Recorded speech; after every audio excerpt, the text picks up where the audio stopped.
Bien, seguidores, buenas tardes.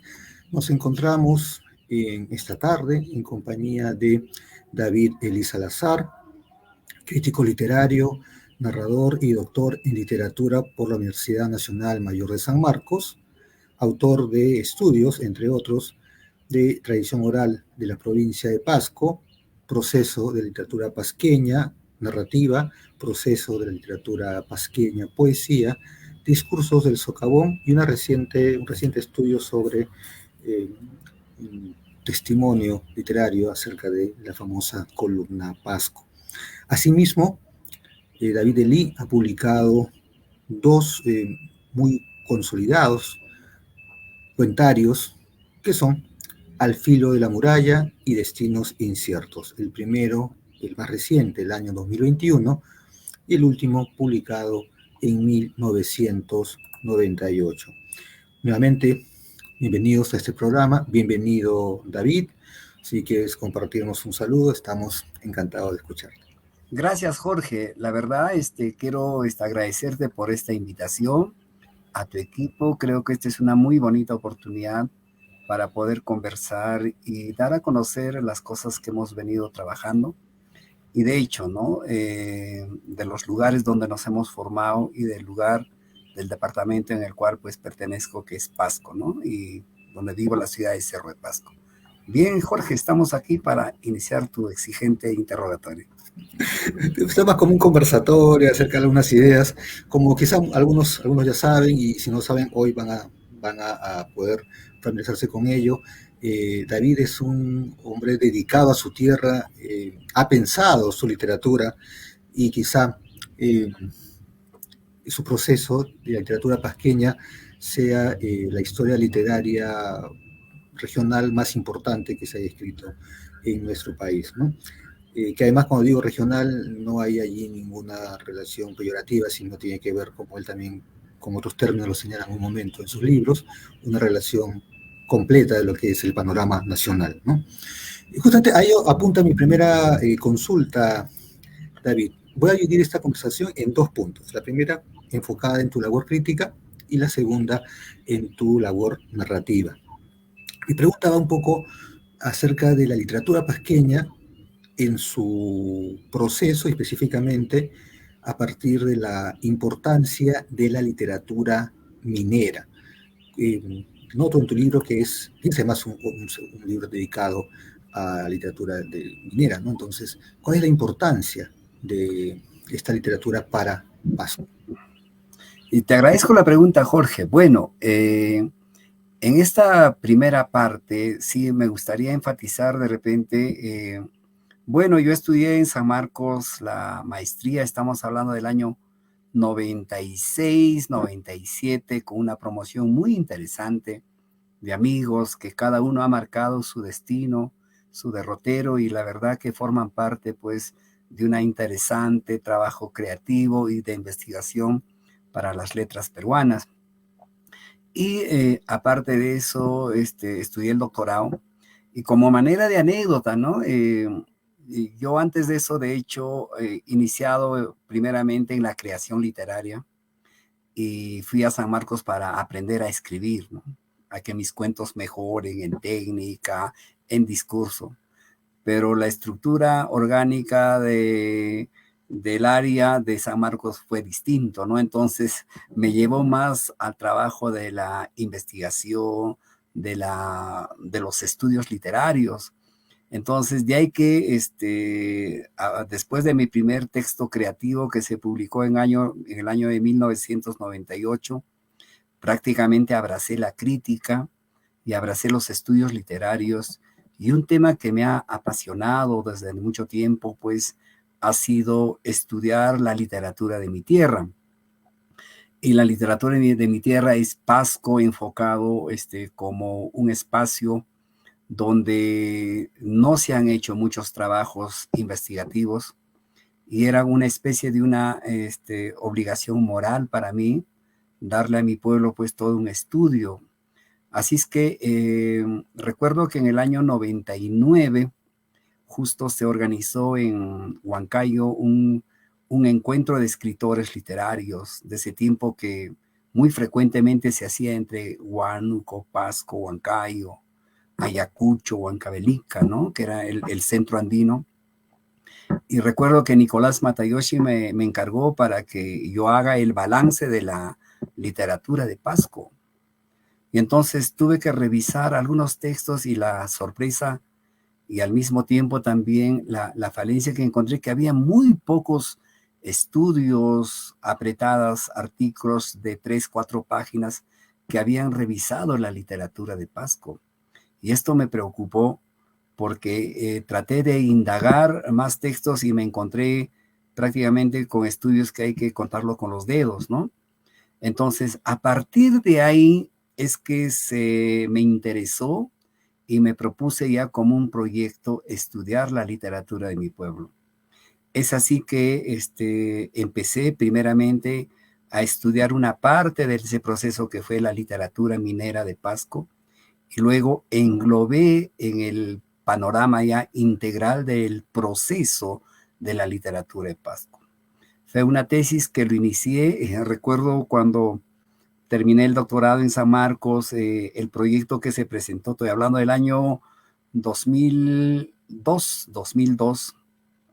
Bueno, dije, un par de años de trabajo y yo sé que la tesis va a estar terminada, pero el tiempo se extendió y empezó a crecer la bibliografía, empezaron a crecer los textos, la mesa se llenaba de cuentarios, de poemarios, de copias fotostáticas, y el trabajo tuvo que esperar 10 años más, ¿no? Entonces, yo tuve la suerte de haber sustentado en San Marcos en el año 2013, o sea, casi después de 11 años de trabajo, donde se extendió, y precisamente fue el proceso de la literatura pasqueña, ¿no?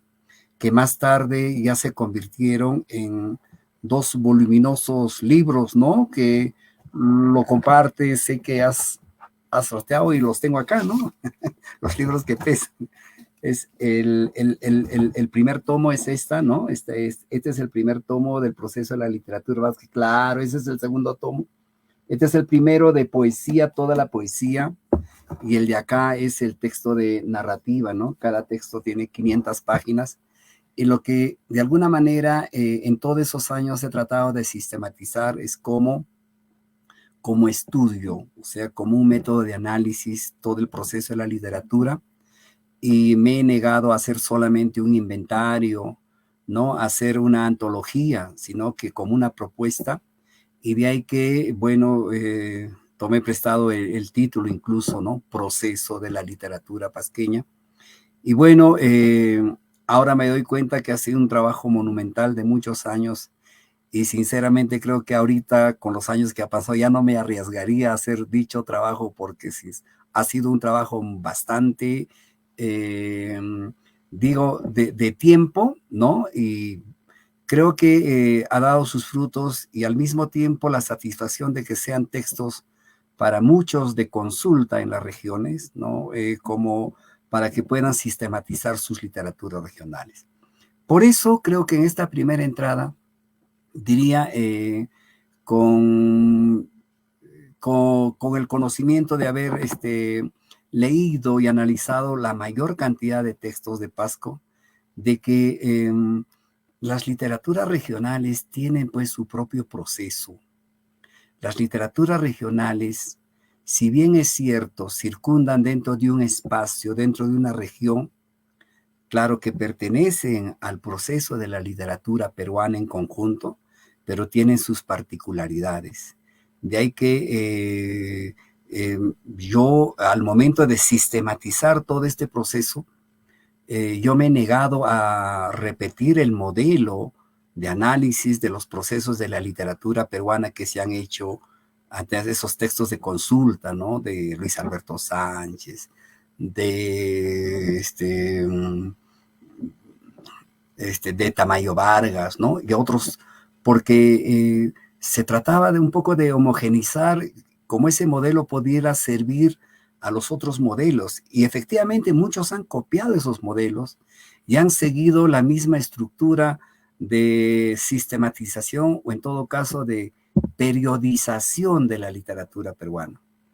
pero yo me he dado cuenta de que eso no pasaba en Pasco. Los procesos de desarrollo de su literatura han sido, yo diría, distintas con sus particularidades, y de ahí que la clasificación, partiendo de, englobándolo dentro de un proceso social, han tenido sus particularidades, y creo que si es que algún mérito habríamos que darle a estos libros es que se hayan trabajado con esa mirada un poco distinta de las formas tradicionales de hacer procesos de literaturas regionales. Justamente tu respuesta, David, me lleva a una siguiente consulta. Has señalado estos encuentros, ¿cierto?, con investigadores y narradores de Huancayo, Huánuco también, ¿no? Entonces, te consulto para poder discutirlo, conversarlo. El proceso de literatura pasqueña parte de un proceso mayor, pero con particularidades, que sería el de la literatura peruana. Es a su vez también parte de lo que se podría llamar procesos macrorregionales también. Lo digo porque tu libro, el que se dedica a Miguel de la Mata, es dedicado a una novela en el que aparecen las tres regiones, ¿cierto? Como elementos centrales. Sí. A ver, yo quiero dividir en dos partes tu pregunta, que me parece fundamental. Efectivamente, cuando hablamos del proceso de la literatura peruana, efectivamente, y acá lo que siempre me planteo en la primera parte del libro es ese conflicto de representatividad, si el canon literario y lo sabemos, es centralista, es hecho desde un núcleo, y que esto aparece como un instrumento oficial de representatividad nacional, cuando en el fondo no lo es. Entonces, este canon a veces se legitima a través de hecho de medios de comunicación, del sistema universitario, incluso del sistema escolar, donde obligan textos que se deben leer, pero estos textos que aparentemente es la representatividad, es el canon nacional, pero no en la realidad, en las regiones, los canos regionales responden a otras motivaciones, a otras lecturas. De ahí que mi primer planteamiento es esa respuesta del canon nacional frente a los cánones regionales. Yo creo que acá hay una conducta de que efectivamente los textos regionales se arman a través también del interés de sus lectores, ¿no? Yo recuerdo, creo que fue en el 2014, estaba Antonio Mazzotti, Paulo de Lima, organizaron un encuentro sobre decolonialidad, colonialidad de las literaturas latinoamericanas, y ahí ponía 3 ejemplos que las recuerdo, que las preocupaciones de lectura o de interés de los lectores en las provincias eran distintas al interés de lectura o de las propuestas estéticas que podrían plantear los lectores, entre comillas, los que vivían en la ciudad. Solo un ejemplo lo ponía ahí. En los años 20 al 30, que es un año de mucha producción literaria en Pasco, y en el Perú también, ¿no? Mientras en Lima se discutía, Eguren todavía estaba en boga a través de todas las propuestas simbolistas, un poco tardío, y Vallejo inauguraba la vanguardia original. Se hablaba de simplismo, de futurismo, Hidalgo, Guillén. En ese mismo momento, la preocupación discursiva en Pasco era distinta.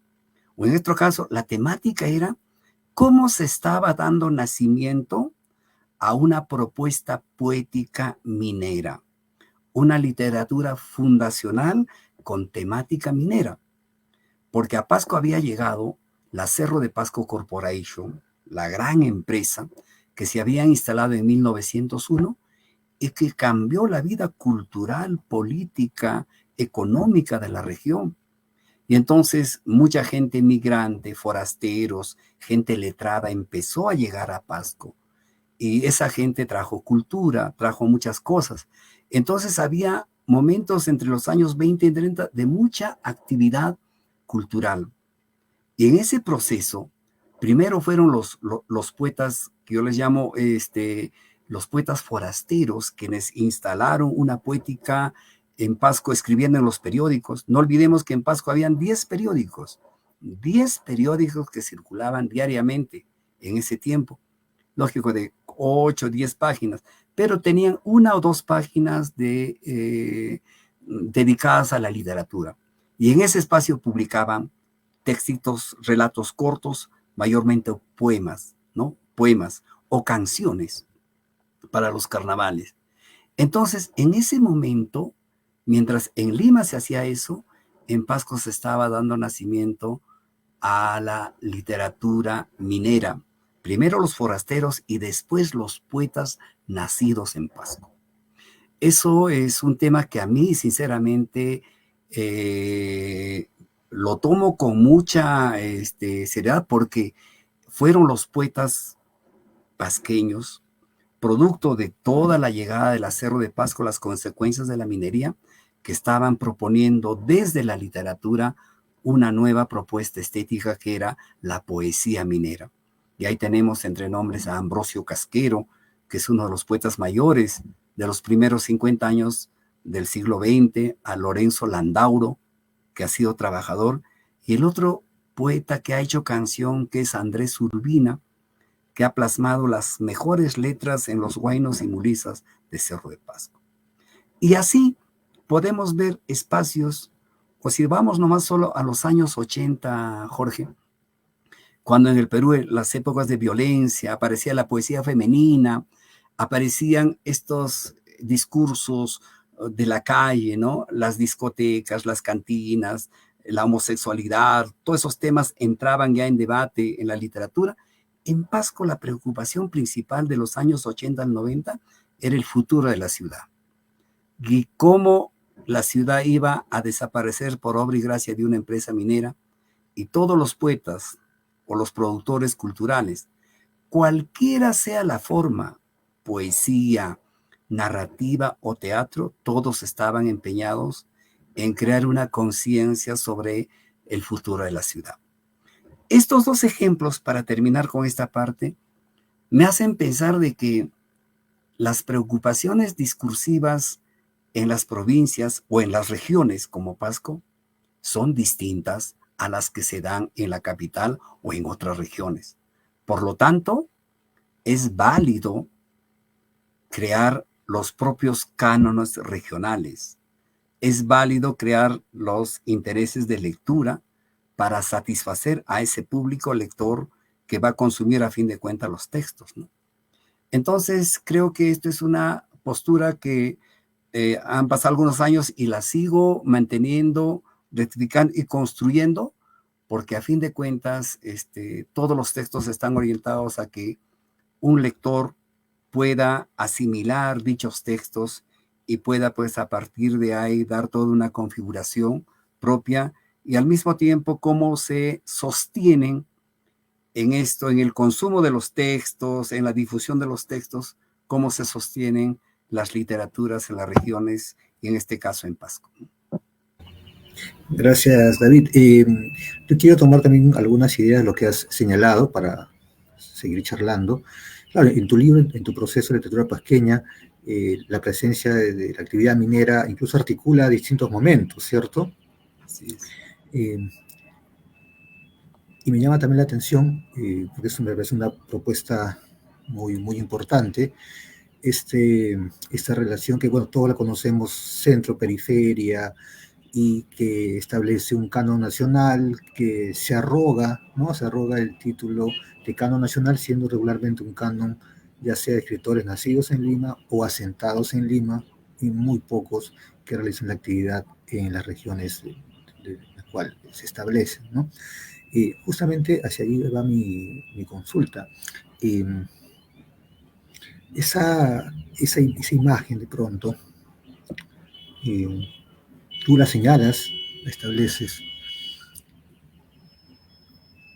¿Se podría, qué se necesitaría para removerla, para desestructurarla, nuestra relación tan jerárquica, vertical, entre el modelo centralista y las literaturas regionales, asumiendo que también, en sentido estricto, la literatura de Lima debería ser también una literatura regional, ¿no? Claro, así es. Yo creo que sí. Comparto lo que dices. Yo creo que a raíz de las discusiones no podemos aceptar un canon rígido, un canon cerrado o un canon que ya está determinado o proponer una literatura común para todo el país. Eso en mi concepto no puede darse. Por el contrario, el canon tiene que ser un canon flexible, un canon mudable, un canon permeable, donde en algún tiempo algún texto puede ser centro y después puede convertirse en periferia. O a la inversa, los textos periféricos, los textos de menos importancia, en algún momento pueden llegar a ser textos núcleos o textos importantes. Eso se ha discutido mucho en el canon europeo, ¿no? Sabemos que Shakespeare o Cervantes en su etapa inicial no eran autores canónicos y que después se han vuelto autores canónicos. Vallejo mismo, ¿no? O sea, en los años en sus primeros años no ha sido el autor que ahorita es, ¿no? Y cómo los textos, entre comillas, andinos, como la poesía de Mario Florián o la poesía de la poesía quechua, cómo hoy en día está tomando mucha resonancia precisamente en un momento. Y esto a raíz de que efectivamente debemos tener no un canon cerrado, sino un canon flexible, mudable, donde efectivamente los textos se imponen y efectivamente por su valor artístico o por su calidad estética, ¿no? Entonces, yo pienso que a raíz de eso, muchos textos regionales pueden formar partes del canon. Antiguamente se les criticaba, y a todos los autores regionales, escritores provincianos, ¿no? Escritores del interior del país, ¿no? Términos, o escritor localista, folclorista, regionalista, ¿no? A Rulfo se le tildó así durante mucho tiempo, que era un escritor regionalista, pero en el fondo sabemos la dimensión universal que alcanza Rulfo. Arguedas en su tiempo fue eso, y hoy día sabemos la dimensión que representa Arguedas para el país y para el mundo. Entonces creo que por ahí sería una salida, Jorge, ¿no?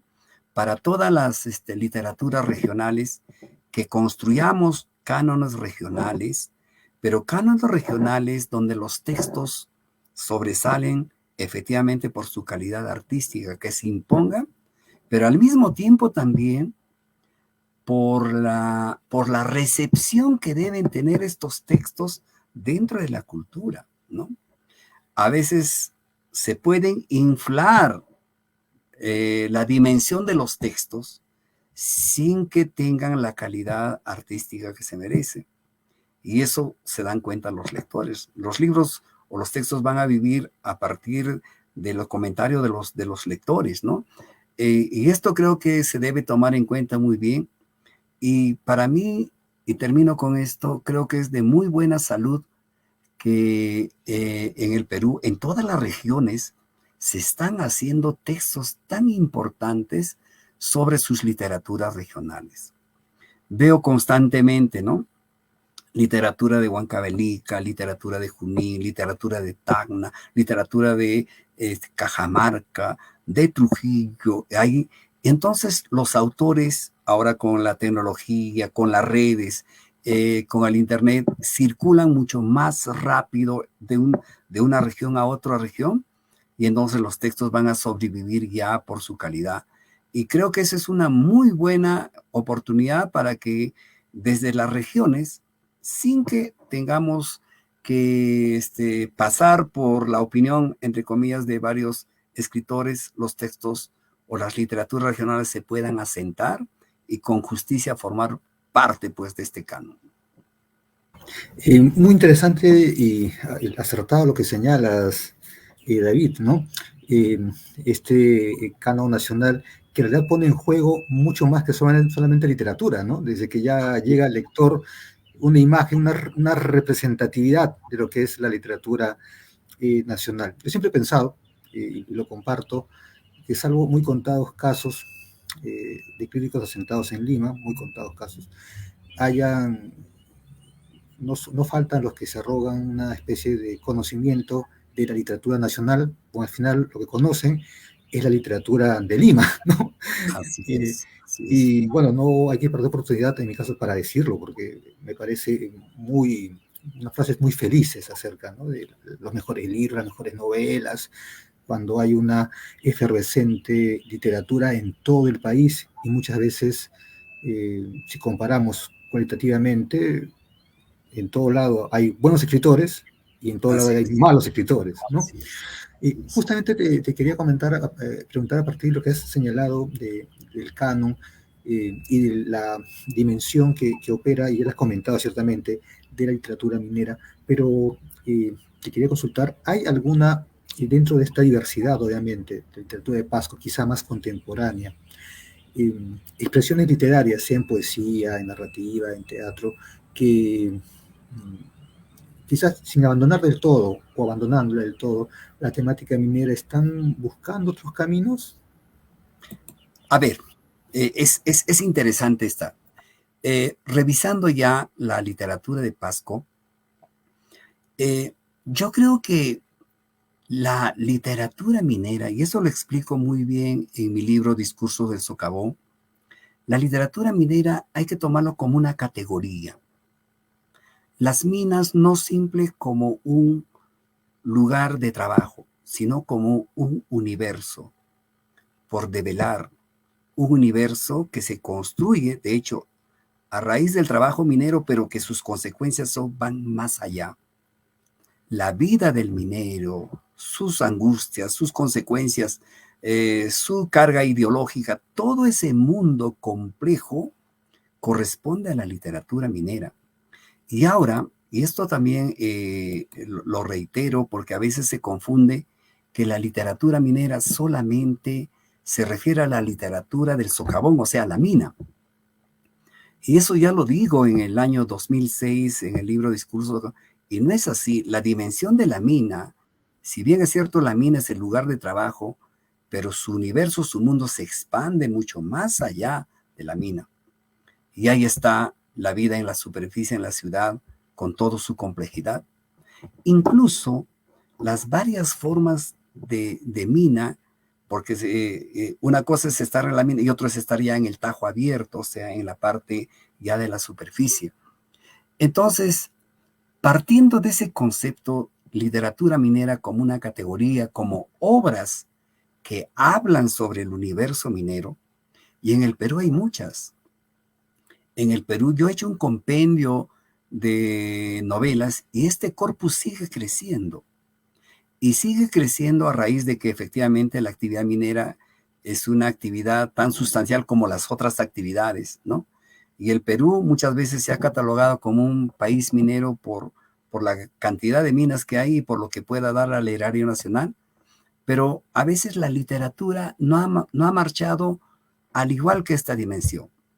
Pero volviendo a Pasco, yo creo que el tema minero es una impronta, una huella que traspasa a todo escritor pasqueño. Ese es el concepto que tengo. Sea la forma que escoja, poesía, cuento, teatro, ensayo, siempre el tema minero está como un tema transversal que ha afectado a todos los escritores, uno que otro.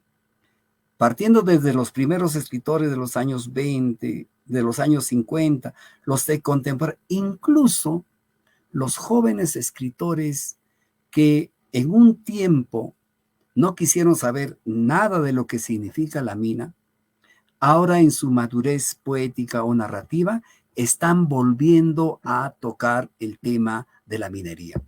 Porque es una angustia, eso es lo que tiene el poblador cerreño. Ya. Partiendo de ese concepto, no quiero decir de que todo el mundo trabaja el tema minero, no. Cerro de Pasco, una ciudad con cerca de 100,000 habitantes, tiene toda una historia minera.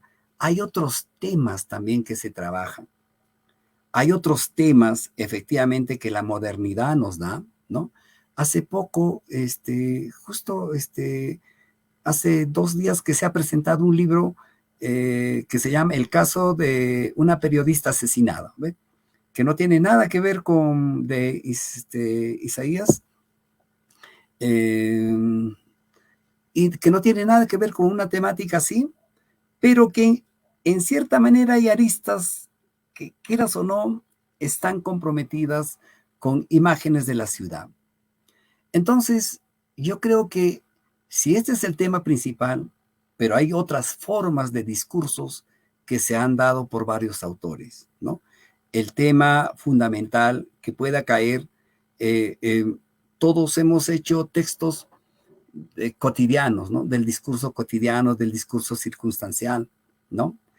Muchos nos hemos incluso contagiado con la temática social, pero al margen de eso, están, aparte de la temática de la historia, están preocupados por la temática del discurso, o sea, de dotar a sus textos con mejor arquitectura narrativa o poética, ¿no? O sea, yo pienso que están en esa tendencia, y no solamente, como en toda ciudad, la minería puede ser el tronco, pero la diversidad de otros temas también se ahonda en la literatura pasqueña.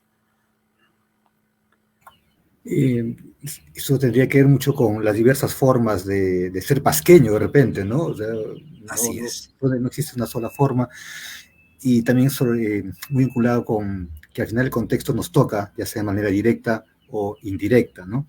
Sin que sea obviamente un reflejo para nada, ¿no? Justamente, dentro de lo que acabas de señalar, tu recorrido por la literatura de Pasco, has editado estos 2 volúmenes sobre tradición oral de la provincia de Pasco, ¿no? Sí. Me preguntaba por este sentido, bueno, en tu libro te dedicas al siglo XX, y obviamente estos libros sobre tradición oral parten de la premisa que exceden con mucho el siglo XX también, ¿cierto? Así es, Entonces, así es. ¿cuál es entonces, en tu lectura, en tu labor crítica, que ha estudiado la literatura de Pasco, el lugar de la tradición oral en un proceso ya absolutamente diacrónico, ¿no? Es muy interesante tu pregunta y muy compleja, larga también para responder. A ver, en el proceso de la literatura pasqueña, yo identifico 3 sistemas literarios, por el cual la mayoría de la tradición oral gira en torno, primeramente, a una tradición oral minera, de raigambre minera, una tradición de corte andino y una tradición amazónica, porque Pasco es andino y amazónico, ¿no? Tenemos 73% del territorio que es Amazonía, que es Oxapampa. Y aunque estamos en estos encuentros y desencuentros con los amigos de Oxapampa, pero hay una relación que efectivamente tiene que unirnos, porque aparte de ser es una provincia Oxapampa, de manera, si nos une la parte geográfica, territorial, pero ya nos va uniendo ciertos vasos comunicantes, ¿no? Que nos permite hablar de literatura amazónica en Pasco. Entonces, las literaturas, las tradiciones orales, en este caso yo he tratado de recoger literatura de tradición oral, ¿no? Literatura de tradición oral. Bueno, hemos formado un equipo, yo dirijo un equipo en la Universidad Daniel Alcides Carrió, donde está Pablo Lamadrid, Teófilo Valentín, Elsa Muñoz y un grupo de estudiantes. Con ellos hemos hecho todo un trabajo y prácticamente nos ha motivado la tradición oral, porque los textos que también se han recogido, o dicho de otra forma, los textos orales que han sido fijados en la escritura, estos textos muchas veces han sido construidos o imaginados por los autores que lo describen, ¿no? Mucho ha tenido que ver la influencia del autor, en muchas cosas deformándola o en muchas cosas con la perspectiva más literaria que la esencia misma del texto oral. Entonces, frente a eso, nos hemos nutrido de un corpus teórico, ¿no? Pues, hoy día cómo trabajan las etnoliteraturas, cómo trabaja todo un método, ¿no? Hermenéutico, un método al cual nosotros hemos escogido para analizar los textos orales, pero también para hacer trabajos de campo. Y entonces los dos volúmenes sí que los tengo acá, ¿no? Este es el primer libro, ¿no? De tradición oral de la provincia de Pasco, donde hay 95 historias, y este es el más gruesito, que es el número 2, que tienen 100 historias, y todas estas del segundo volumen nos hemos propuesto de publicar textos orales que no han sido anteriormente fijados en la escritura. Entonces, para ello hemos hecho trabajo de campo, hemos entrevistado una cantidad de personas de las comunidades de la provincia de Pasco. Hemos recogido testimonios de vida, hemos recogido cuentos, muy pocos mitos anecdotarios, hemos sistematizado esta información y bueno, pues creo que lo que en el fondo, si es que estos libros puedan tener un mérito, es de que hemos actualizado o contemporanizado las historias orales que existen en la tradición oral de Pasco, ¿no? Por ahí creo que va y están en varias tendencias, ¿no? En varios temas que efectivamente lo hemos trabajado y estos libros se han publicado pues en el año 2020. Estamos en el tercer tomo que hasta ahorita, por diversos motivos, va a salir, pero ya saldrá. En este año debe salir. También anunciabas, creo que ibas a dedicarte también a las otras dos provincias, ¿no? ¿Me parece o no? Mira, el proyecto mayor es efectivamente Daniel Carrión. Ya hemos trabajado en Daniel Carrión. Ya tenemos el material, lo que falta es sistematizar y un poco hay que echarnos la culpa, es ocio también, ¿no? A veces es así. Nos ganan a veces cosas urgentes y dejamos lo importante que es estas cosas. Pero sí, tenemos ese compromiso de que vamos a seguir trabajando. Y lo que nos falta, y eso es hecho, es Oxapampa, trabajar Oxapampa, que efectivamente ahí hay toda una riqueza de tradición oral muy fuerte de los grupos ashánicas, de los yaneshas, de los colonos austroalemanes en Posuso. Hay mucha riqueza ahí, es un terreno que está verdaderamente para trabajar. Gracias, David. Vamos a pasar al segundo ítem de esta conversación, que es la de tu obra literaria. Y mi primera pregunta es un poco para que los espectadores sepan de tu rol como escritor ya en este momento, ¿no? Hoy yo quería consultarte qué es lo que te impulsa a escribir a partir, imagino, tu experiencia social también, y que va aparejada de la consulta sobre cómo te inicias en la literatura. Gracias. Bueno, yo desde la secundaria que me apasioné por escribir, siempre uno tiene un alito y eso le sigue, ¿no? Y esto se maduró en la universidad. Yo creo que en provincias, digo, en los pueblos pequeños como Pasco, el escritor tiene que ser algo así como un profesor de pueblo, unidocente, ¿no? Donde tiene que hacer de todo. Y cuando uno ve que las cosas no están dichos de distintas maneras, entonces yo creo lo que me impulsa es un carácter de necesidad, ¿no? Un carácter de querer crear a través de mis cuentos una cierta conciencia, incluso cultural, ambiental, de lo que ocurre con la ciudad de Cerro de Pasco. Yo quiero contarte, para mí ha sido importante mi experiencia en Cerro de Pasco en momentos en que, esto fue en el año 96, 97, donde la ciudad fue muy movida porque las casas, las calles y las plazas estaban cayendo muy aceleradamente, ¿no? La empresa compraba casas y las destruía. Y entonces yo caminaba por la ciudad y me iba a un barrio minero del centro y todos los días pasaba por ahí el lugar se llama Ayapoto, iba ahí al almorzar y veía consecuentemente que cada día se caía casas, había polvo, y ese tema me angustió. Y me angustió porque yo sentía que había indiferencia de parte de la población, indiferencia de quienes estaban en esos momentos para poder hacer, y entonces tuve como temática esto de la defensa de la ciudad, el problema de cómo a través de la obra podamos crear conciencia. Entonces, así surgió Destinos Inciertos, ¿no? Como una temática, como libro. Pero antes de eso, yo ya había publicado algunos otros cuentos, ¿no?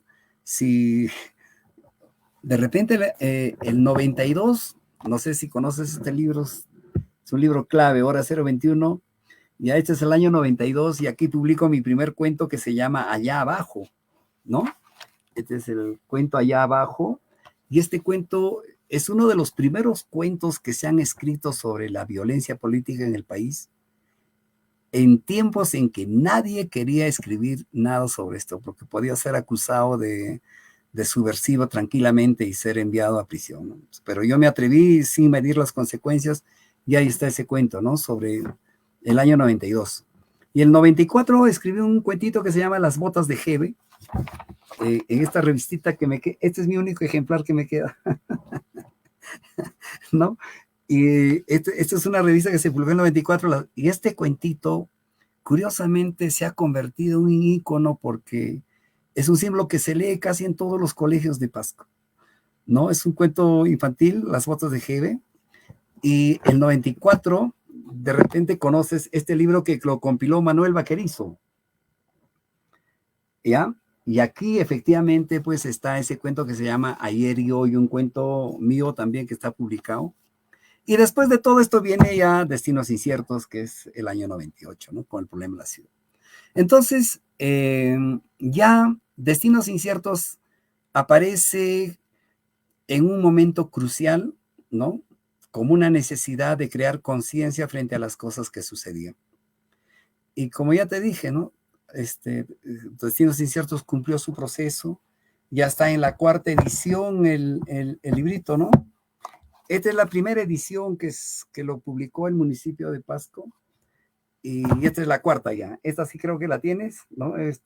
Sí, ya es la 4ª edición de que la editorial, la editorial San Marcos buscó su destino, ha construido su destino, textos que han sido comentados, ¿no?, a nivel nacional. Y después de eso me abrazó la crítica, ¿no? Me abrazó la crítica hasta que vino Al filo de la muralla, ¿no? Que es el último libro, y que la verdad, hasta ahora el libro está abriéndose paso. Tengo muy buenos comentarios de gente bastante especializada. Gracias por tu comentario también, Jorge, ¿no? En Face. Y así hace de que efectivamente creo que Destinos Inciertos, ya con los años uno agarra la madurez para poder escribir. Ha esperado tanto, pero yo creo que valió la pena que se espere, porque ya el libro, repito, está construyendo su destino últimamente. En tu intervención has señalado algunas ideas que deben ser un escándalo para los escritores que se hacen eco de la idea de el arte por el arte. A mí no me toca el contexto en lo social. Yo no tengo ninguna función, solamente escribo. Has dicho lo de defensa de la ciudad, ¿no? Y también responde a que las agendas de las poéticas, de lo que entendemos por literatura, ¿no?, lo que entendemos por ser escritores, más allá de nuestro discurso posmoderno y todo lo demás, no son únicas, ¿cierto? Y siempre toca de una u otra manera. Pues yo te consulto, aunque lo has respondido, pero quizás nos puedas ampliar la idea. ¿Qué es para ti ser escritor? Yo creo que el escritor tiene una doble responsabilidad. Una responsabilidad literaria, desde la construcción estética con que deben acercarse los textos, pero implícitamente tiene una responsabilidad social, que está dirigido hacia un público. Yo no creo en el arte por el arte, o que los discursos sean pura construcción, pura teoría. me parecería una cuestión gaseosa, artificiosa. Los textos tienen que tener piel, tienen que tener carne, como se dice, y eso definitivamente, implícitamente, la ideología está ahí. De hecho, que todos los textos tienen que estar escritos desde la dimensión estética, artística, de lo que significa crear un texto, pero no le quita no le quita nada si es que ese contexto tú lo puedes utilizar para crear conciencia dentro de tus lectores. Lógico, los textos no pueden convertirse ya en el extremo ni panfletarios, ni o apolíticos. Eso ya es desviar el lado de la literatura, en ese caso que escriban un tratado de tal o que escriban un manifiesto, ¿no? En mi caso, mi narrativa siempre está dotado de un lenguaje que pueda motivar una lectura, que pueda atrapar al lector. Y eso es trabajo artístico, ese es construir la palabra con este sentido estético, si no, no tendría sentido. Pero no desprendiéndose de esto que significa comunicar una problemática social. Por eso mis textos están orientados desde esa manera, y yo considero que si la literatura puede servir para eso, en buena hora, ¿no? Nos queda claro que tienes una idea bien definida de lo que es el quehacer literario, y también el hecho que cuando escribes tienes un proyecto detrás, ¿no? Bien articulado, bien pensado, y que se manifiesta con una gran calidad estética en tus dos comentarios. Y aunque se ha desprendido un poco también lo que hemos conversado, quizá nos gustaría que nos detallaras un poco más, nos explicaras cuál es ese proyecto literario que articulan tus libros. Porque yo creo que son parte de un díptico, ¿no? Aunque sí, hay cambio entre uno y otro. Pero yo diría, sí, creo que Destinos Inciertos, como lo dije, si bien respondió a un momento histórico crucial, y el discurso va a eso como un discurso de defender una ciudad del apocalipsis, ¿no? De la destrucción irreversible a cual está condenado, y que el destino del poblador serreño era pues incierto, de ahí el título, ¿no? O sea, un destino incierto, no sabe dónde va a ir, porque no tiene un lugar, y ese lugar le han arrancado, ese lugar se lo han quitado, ese lugar hoy día es un vacío, no está, no existe. Entonces, ¿cómo entender? Y eso le ha pasado a varios campamentos mineros. El último texto de Destinos Inciertos es El espejo de Comala, que en el fondo es un pueblo que sí existió, que es Huarón, un pueblo que existió, pero que hoy en día es la nada, ¿no? Que solamente es un terreno yermo y vacío, algo así como Comala, ¿no? Entonces, ese es el futuro de la minería, es una cuestión que ocurre, pero que desangra vidas. O sea que yo conozco muchos, dice, y se ve en las redes, ¿no? Han nacido en Atacocha, por ejemplo, que era un campamento extraordinario. Hoy en día Atacocha no existe. Sus casas han sido barridas, no tienen espacio. Han nacido en Milpa, han nacido en Huarón. Entonces, yo creo que los escritores lo que hacemos es recoger esos grados de conciencia, ¿no? De las formas, cómo piensan estas personas, ¿no? Eso es lo que a mí me atrapa y eso es lo que manifiesta en mis textos. Pero si de Destinos Inciertos pasamos al filo de la muralla, que es el último, yo creo que hay una madurez en cuanto se refiere uno a la arquitectura textual y otro a la temática, a cómo tratar la temática. Yo creo que todo escritor, mientras menos queja hay, mientras más apostamos por la vida, creo que mejor se puede tratar. Entonces, parece que esas cositas un poco que se han superado del primero al segundo, pero me interesaba más las historias de vidas contadas por sus protagonistas, ¿no? Y también explorar el lado irónico de los textos. O sea, la vida de los mineros no solamente nos imaginamos como vidas tristes, apagadas, no, en el trabajo cotidiano, la vida de los mineros, sinceramente, es de un goce, todo el mundo, todo el día paran riéndose, haciéndose bromas. Y las bromas es una forma de pasar el tiempo dentro de los socavones, porque esa es la forma de cómo sobrevivir a este.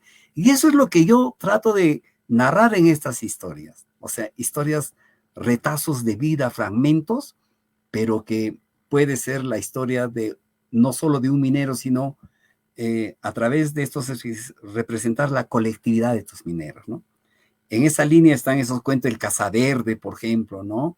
En esa línea está Nunca miras la braga de tu mujer, o el viejito Caucao, ¿no? O sea, cosas cotidianas. Y si te confieso, bueno, yo los he escrito matándome de risa, ¿no? No, tratando de darle esa ironía, que en el fondo no viene de la ironía mía, sino que efectivamente así se comportan los mineros.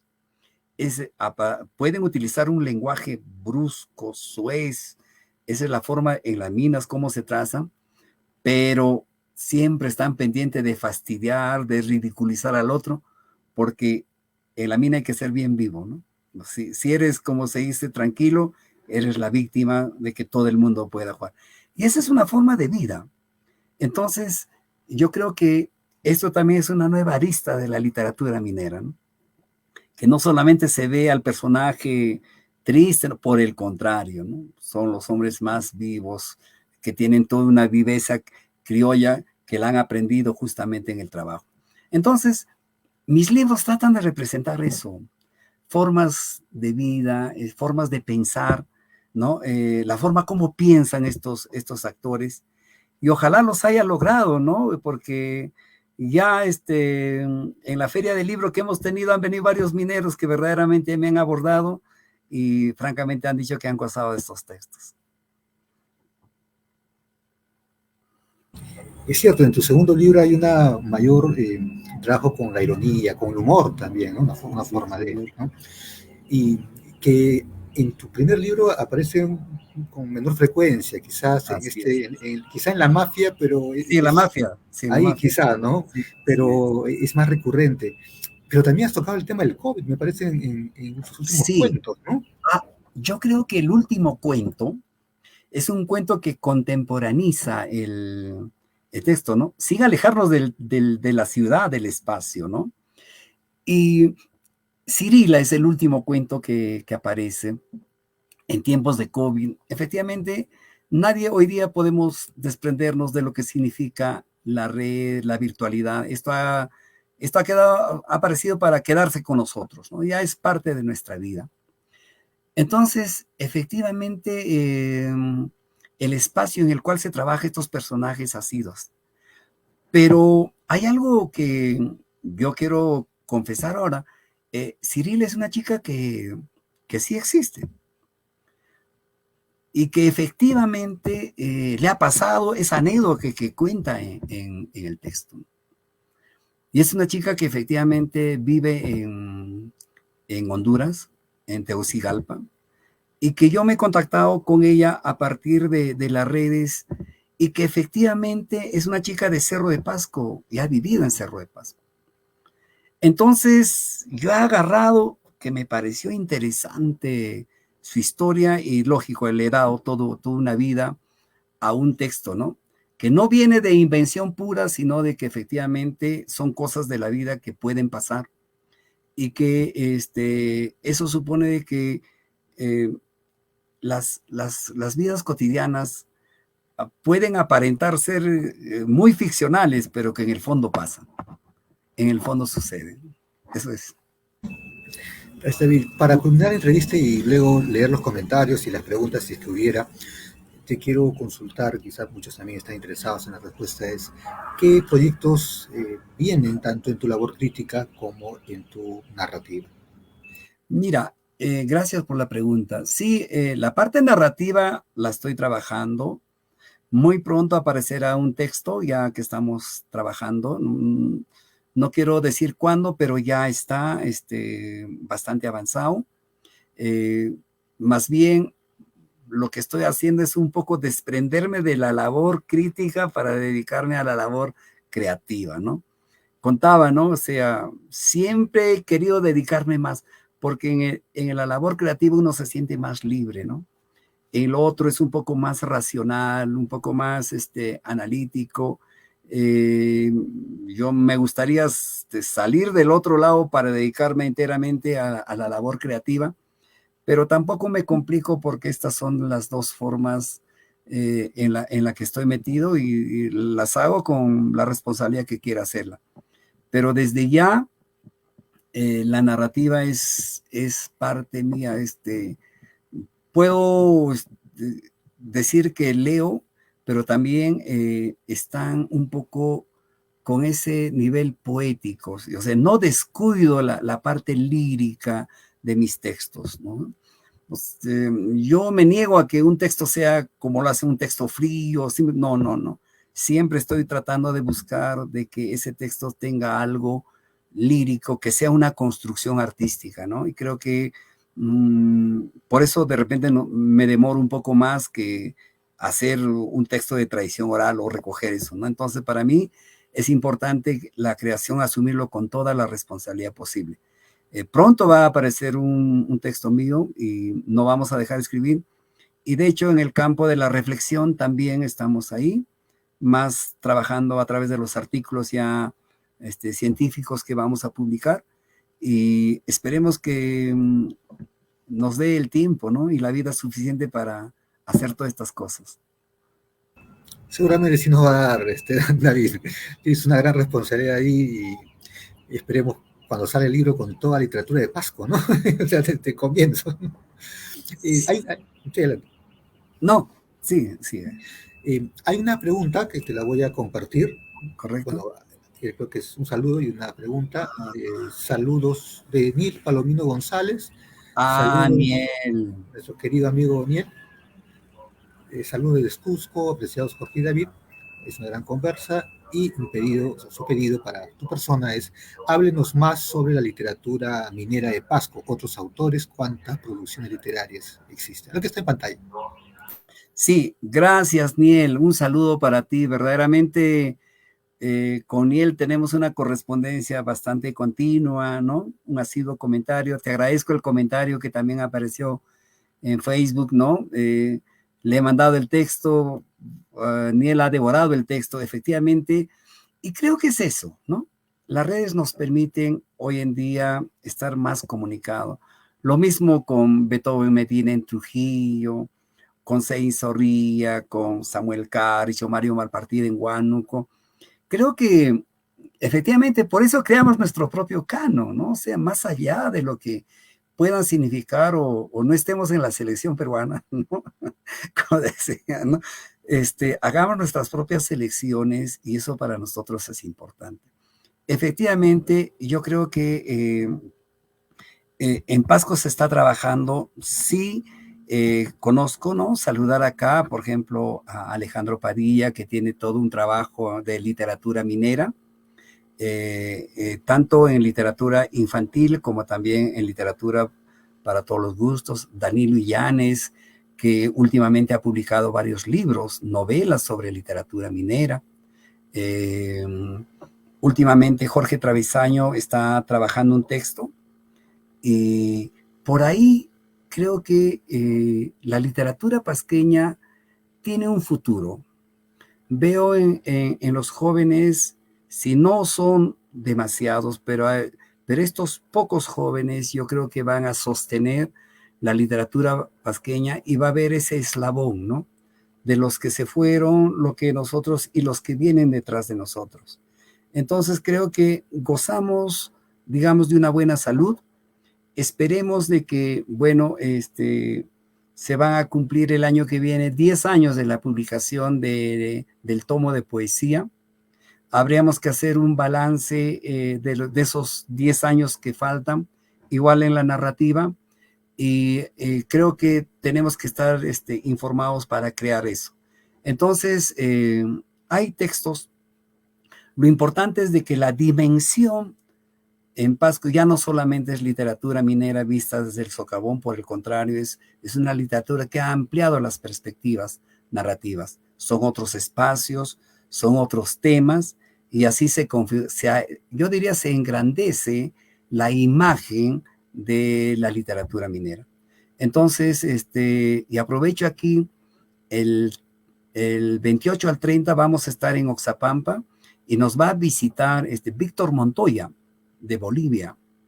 Y con Víctor Montoya una correspondencia porque hemos prologado un libro de antología de narrativa minera peruano-boliviana que ha sacado conjuntamente con Roberto Rosario. Y Víctor Montoya, que es un estudioso, es un narrador minero de Bolivia, va a estar con nosotros. Y esto hace efectivamente para hablar sobre las perspectivas entre las literaturas mineras en Latinoamérica, ¿no? Que es una ambición, también un trabajo que está por hacerse, ¿no? Entonces, gozamos de buena salud y esperemos, Aniel, en algún momento estar en el Cusco. El año pasado íbamos a estar en octubre, pues supongo que este año nos vamos a encontrar. Saludos, Niel, y gracias por la pregunta. Hay una consulta más, David. Sí, sí, Fidel Augusto ahí está, Fidel Augusto nos dice, saludos Jorge y David, grata conversación. Una pregunta, ¿cuál es considerado como el libro o libros fundamentales de la literatura pasqueña? Gracias. Yo diría, a ver, rápidamente, en la poesía, justamente yo he trabajado, en la poesía diríamos de que en la primera mitad del siglo XX tendríamos que considerar la poesía de Ambrosio Casquero, la poesía de Lorenzo Landauro y la poesía de Andrés Urbina. Y un poquito más allá, la poesía de Luis Fabio Chámar, que tiene toda una poética pues de cómo engrandece el mundo andino.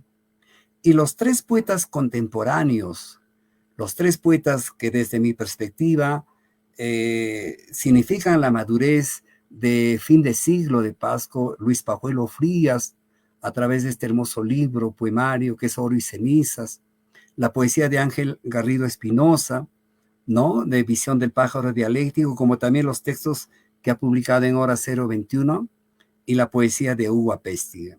Creo que esos poetas en el siglo XX y en el siglo XXI hay algunas figuras a las que recuerdo como Albert Estrella, por ejemplo, Giancarlo Morales y ese grupo que nos gustaría que sigan escribiendo, pero hay esa tendencia, creo que la poesía por ahí tiene un camino asegurado. Ahora en la narrativa, como hablábamos, Jorge, creo que la narrativa que inicia es este libro de la Odisea de la Columna Pasco de Juan Antonio Martínez, ¿no? Desde mi punto de vista, ese es el libro que inaugura la narrativa testimonial, la narrativa con ribetes históricos en Pasco. Es un libro de 1919. También los textos de Augusto Mateu Cueva, ¿no? que ha publicado 4 libros pequeños en los años 40, pero Waldy Rosicler, que es un libro que está más dedicado a Pasco. Entonces, la otra narrativa de los años 70, 60, yo creo que se inicia con César Pérez Araujo. Hay que leer a César Pérez Araujo, pero no al historiador, que tiene 12 tomos que ha publicado César Pérez Araujo, imagínense. Pero César Pérez interesa más en la literatura por los cuentos que ha publicado en los años 60, ¿no? La Mediana, La Huelga, La Venganza, Fonseca, esos cuentos que verdaderamente han editado. Y de hecho, ahí podemos tener a Alejandro Padilla, a Danilo Illanes, a Jaime Espinosa, podemos nombrar efectivamente a Iván Alanya, que me parece un buen narrador, y creo que estos pueden sostener la narrativa pasqueña. Yo creo que también hay unas voces mujeres que hay que tratar de que efectivamente, porque Pasco curiosamente no ha tenido representantes mujeres, ¿no? Y que últimamente sí han aparecido algunos textos de Elizabeth Cornejo, de Jenny Cáceres, de Liz Campos, de Cristina Villaflor. Entonces, con todo este bagaje, hay todo un corpus de estudio que es la literatura pasqueña y que podemos decir, con todas las limitaciones que también puede existir, pero esta es una literatura que se ha afianzado y que tiene mucha historia, ¿no? Que tiene mucha historia, y eso lo digo en el libro, desde los viajeros pasqueños, de las tradiciones orales y hasta el siglo XXI.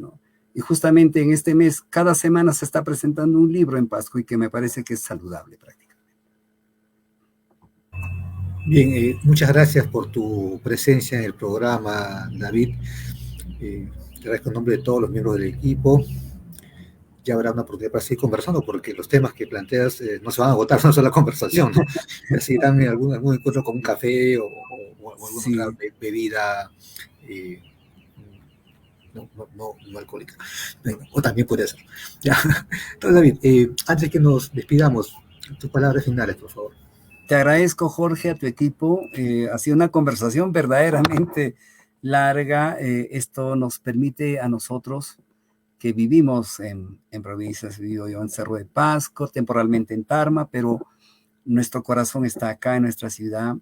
Nos permite comunicarnos con el Perú, con el mundo, con los otros escritores, y creo desde el lugar en el cual estamos, desde el lugar donde enunciamos, desde el lugar en que vivimos, se pueden construir los núcleos regionales y los escritores se pueden formar en su propio medio. O sea, no hay la necesidad de que todavía estemos en un lugar central, sino que desde nuestro propio lugar sí podemos aspirar con similares condiciones para poder decirle al Perú y al mundo de que sí tenemos una literatura, tenemos una cultura que manifestar, y eso se manifiesta a través de nuestros libros. Te agradezco, Jorge, a tu equipo, y ojalá que esto no sea la primera, ¿no? Habrá nuevas conversaciones y, como dices, con un buen vino ahí cerca. Gracias. No hay primera sin segunda, como se suele decir. Bien, muchas gracias a todos los que nos siguen en el canal. Ya también pronto, en un par de días, se va a subir el video en nuestra cuenta de YouTube. Bien, entonces, hasta la próxima con todos. Hasta la próxima, David. Te agradezco. Gracias a tu público, ¿ya? Un abrazo. Cuídense.